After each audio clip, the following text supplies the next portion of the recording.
Hi everyone. So finally today we're going to discuss how to graph tangent and cotangent. We could do these in the same way as we did secant and cosecant, namely starting off with the base functions, either sine or cosine, depending on the problem, whichever's in the denominator, and then going from there. But we're going to do these slightly differently. You can do these any way that you want. Again, you get to choose that. But I'm going to present one way, and I hope that it helps. So let's graph y equals tangent. Let's start off by recalling how to graph y equals tangent of x. So let's remember this guy also has asymptotes, right? In fact, the asymptotes here, they coincide with wherever the zeros of the denominator are. So what is the denominator here?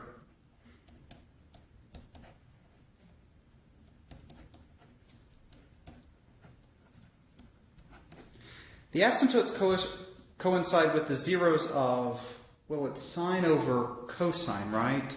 So it coincides with the zeros of the function y equals cosine of x. And we saw whenever we graphed secant that the asymptotes of secant also coincided with the zeros of cosine of x. And we actually found those zeros as the set pi over 2 plus the spacing was pi n, such that n is an element of z. Remember this? And now, just like in the case with secant, this gives us the equation of where we put our asymptotes for tangent. So let's graph one period of the tangent function. Let's start off by getting just two asymptotes. Pi over 2 is a great asymptote, so we'll plot that one first. Here's a great asymptote.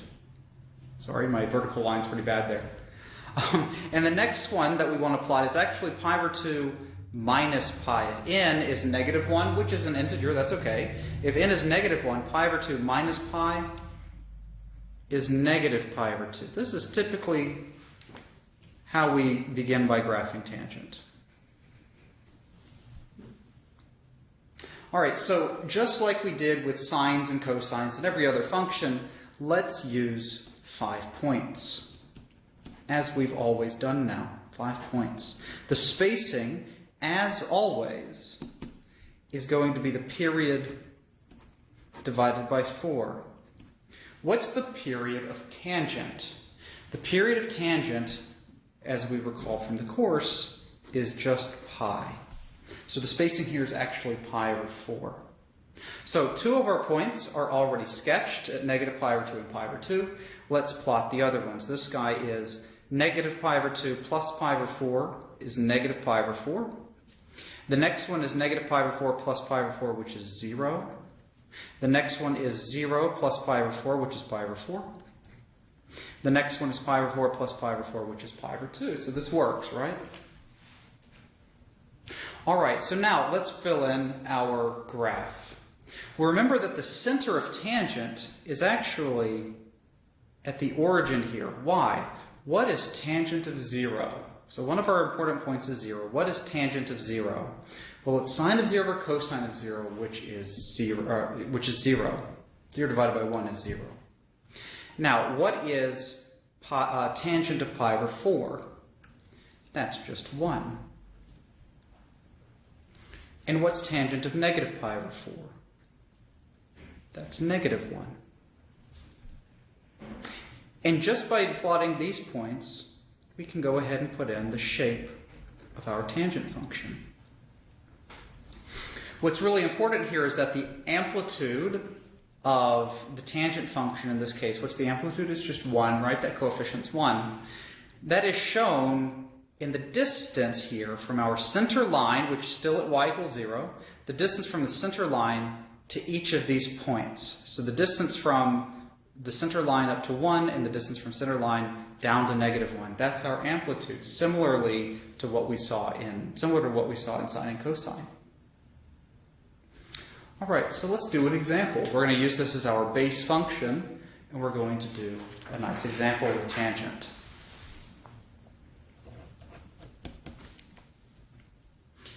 let's sketch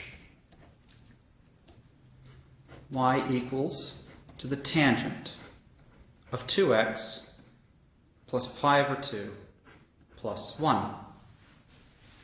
And if you're confident in your ability to sketch these functions, you're welcome to go ahead and pause the video and try this yourselves and check your work as we go. All right. So just like we did in sine and cosine, we want to factor whatever the coefficient of x is, we want to factor that out. We want the coefficient of x to be 1, just like we did for sine and cosine. So the coefficient of x in this case is 2. Factor it out. That's 2 times, what's left over? 2 times what gives me 2x? That's x. 2 times what gives me pi over 2? That's plus pi over 4, right? And plus 1 carries down. Let's make sure. We get 2 times x is 2x. 2 times pi over 4 is pi over 2. Yeah? All right, so let's gather our thoughts here. We know that the amplitude of this function is 1, because our coefficient's 1. The period here, what's the period going to be? For sine and cosine, to compute the period, it was 2 pi over b, because it's the original period of sine and cosine divided by b, or the absolute value of b. Whenever we're doing tangent and cotangent, the period is actually pi divided by the absolute value of b, which is pi over 2 in this case. What's our phase shift?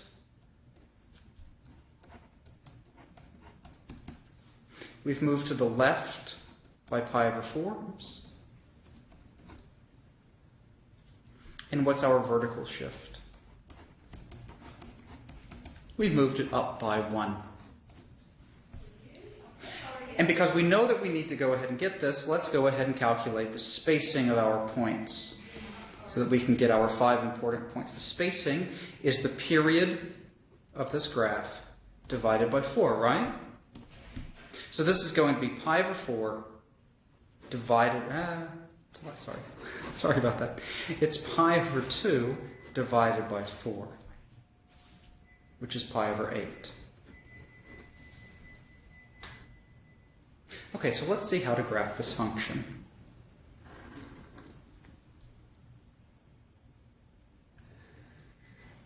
What was the center? What was at x equals 0 in the original tangent graph? That was a 0 here. The tangent graph went through the point 0, 0. So where does that point get moved? Just like we do in sine and cosine, I'm going to start by kind of sketching my vertical shift here. I'm going to sketch a horizontal line that's moved up by 1. This is now my center line of my function, up by 1. And now I want to put the center of this tangent function left by pi over 4, which is at negative pi over 4. So this is now the center of my function. So now the question becomes, where do I put the asymptotes, right? I know that this center is halfway between my 2 asymptotes. The center of your tangent is halfway between your 2 asymptotes. Well, what's the total distance between the asymptotes? The total distance is pi over 2, right? So what's half the distance? That's pi over 4. So that means that I start at my center line, my center of my function. I go to the left by pi over 4, and I plot an asymptote. I start at the center, and I go to the right by pi over 4, and I plot another asymptote, which is on the y-axis there. This point here is now negative pi over 2. This point is, of course, 0. So let's recap that, okay? I know that the center of my tangent function lies halfway between 2 asymptotes. So what is half of pi over 2? That's pi over 4. So I start at the center, I go to the right by pi over 4, and what's negative pi over 4 plus pi over 4? That's 0. What's negative pi over 4 minus pi over 4 to go to the left? That's negative pi over 2. Okay? And that's where my 2 asymptotes go. Well, now we need to plot our 3 other points. Well, we have one of them graphed already. That's at negative pi over 4, so let's get the other 2. Negative pi over 2 plus pi over 8 is negative 3 pi over 8. Negative pi over 4 plus pi over 8 is pi over 8. And so now I know the shape of the tangent is going to kind of go in this way, but how much does it go up? How much at pi over 8 will it go up from the center line? It goes up by 1, so that's at 2 maybe. And then I know to the left of the center point it goes down by 1. And now we can put the shape of the graph. Yeah? All right. What's the domain of this function? What's the domain of this function? Well, it's all real numbers, just like secant and cosecant, but we need to throw away all the points at which we have these asymptotes, right? So, just like we did in secant and cosecant video, pick an asymptote that's negative pi over 2, plus, what's the spacing between my asymptotes? That's the period of this function, times n, such that n is an element of z. So you pick an asymptote plus the spacing times n, just like in the secant and cosecant case. And what's the range here? What's the range of this function? Well, the range goes from as small as you want to as big as you want, so this is also all real numbers, or negative infinity to infinity, however you prefer. All right, let's do another example. Let's talk now about the cotangent function. Let's sketch y equals cotangent of x. And we're going to develop this in the exact same way that we did for tangent. The asymptotes will coincide with the zeros of the denominator, right? The asymptotes coincide with the zeros of the denominator. And what's in the denominator? Cotangent. So it's cosine divided by sine. So this guy's going to have zeros of sine of x. Asymptotes coincide with the zero of sine of x. We recall whenever we graphed cosecant that the zeros are actually going to be x equals pi times n, where n is an integer. So let's go ahead and plot. Try to sketch one period of cotangent. Well, if n is 0, we have x equals 0, which is on the y-axis there. If n is 1, our next asymptote will be at pi. And now, just like we've always been doing, we want 5 points. 5 points. All the time. It helps. Our spacing is the exact same formulation. What is the period of cotangent? It's still pi, if you recall. So our spacing, once again, is pi over 4. So 0 plus pi over 4 is pi over 4. Pi over 4 plus pi over 4 is pi over 2. Pi over 2 plus pi over 4 is 3 pi over 4. 3 pi over 4 plus pi over 4 is back to pi. And now let's plot our points. What is cotangent of pi over 2? That's 0, right? What is cotangent of pi over 4? That is positive 1. What is cotangent of 3 pi over 4? That is negative 1. And now we can fill in the shape of our cotangent graph. There it is. So what's the domain of our cotangent graph? Well, it's all real numbers except these asymptotes, right?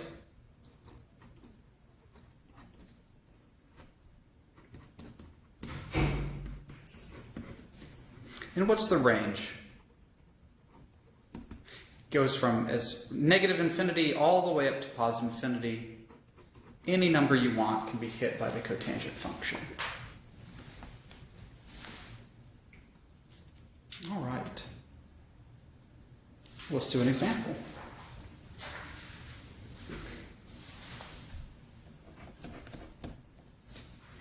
Sketch. y equals to 2 times cotangent of pi x minus 2 pi minus 1.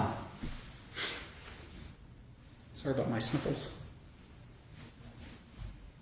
So give this a shot if you're feeling confident. Try it yourselves. All right, so first, just like we did for tangent, we want to factor out the coefficient of x. So we get 2 times the cotangent of, what's the coefficient of x? That's just pi. What's left over? Pi times what is pi times x? That's just x. Better be, right?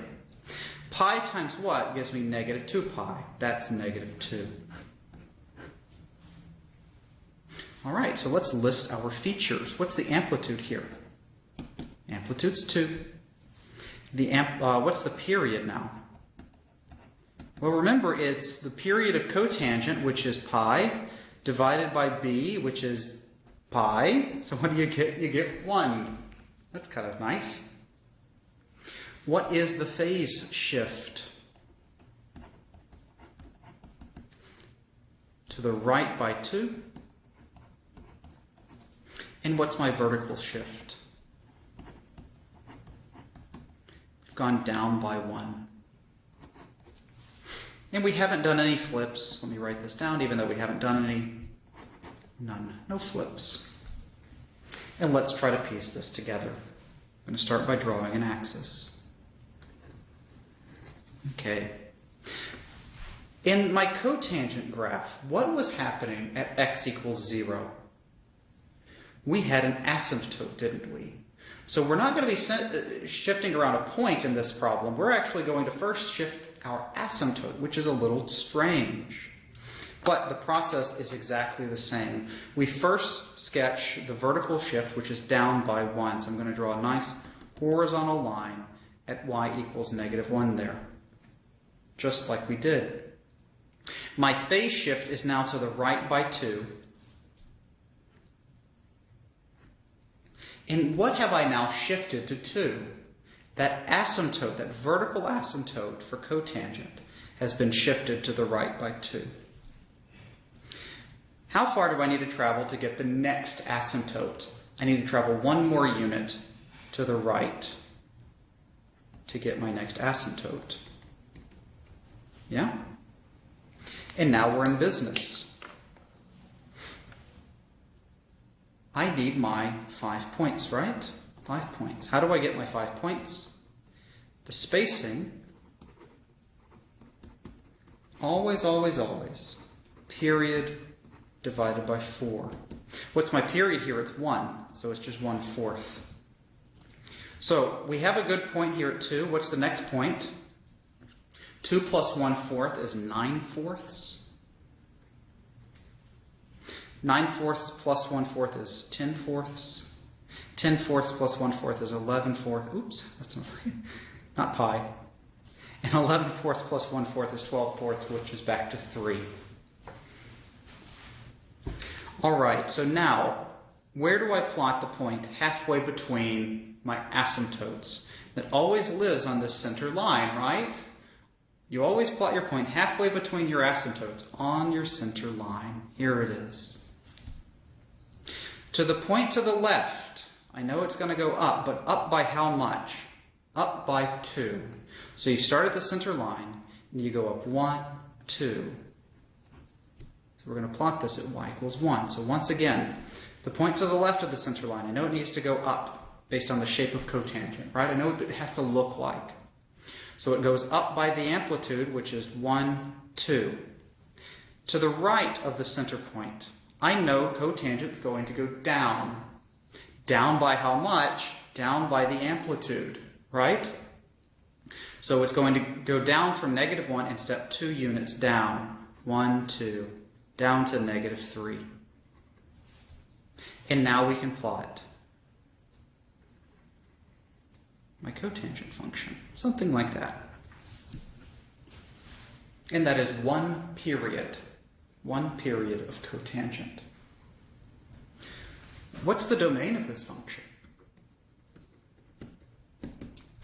Well, as always, it's all real numbers except, what do we have to throw away? I need to throw away this asymptote plus the spacing. What's the spacing between the asymptotes? 1 times n, where n is an element of z. That's kind of cool. And what's the range of this function? It goes from as negative as we want to as positive as we want. So we get all real numbers, or negative infinity to infinity. All right, everyone. So I think that these are the examples that I wanted to show you. I hope that this helps you understand how to graph all 6 of the trig functions. Again, be really sure that you are solid on graphing sines and cosines first and foremost. These tangents and cotangents are done slightly differently, and they're kind of in an easier way, I think, than sine and cosine. So if you were taught a method in class that you prefer, that gets you the right answer every single time, you're welcome to use that. But these videos are just meant to show you another way that maybe will help you get the answers maybe quicker, or maybe help you understand why things are the way they are. So, as always, if you have any questions whatsoever, please, please, please reach out to me. I'm happy to help in any way that I can. I'm always available via email. We can always set up a time to Skype, and I'm happy to answer whatever questions that you have. So you are now prepared to take the Unit 4 quiz. So good luck on that, and I look forward to seeing you in the next video. Thanks so much.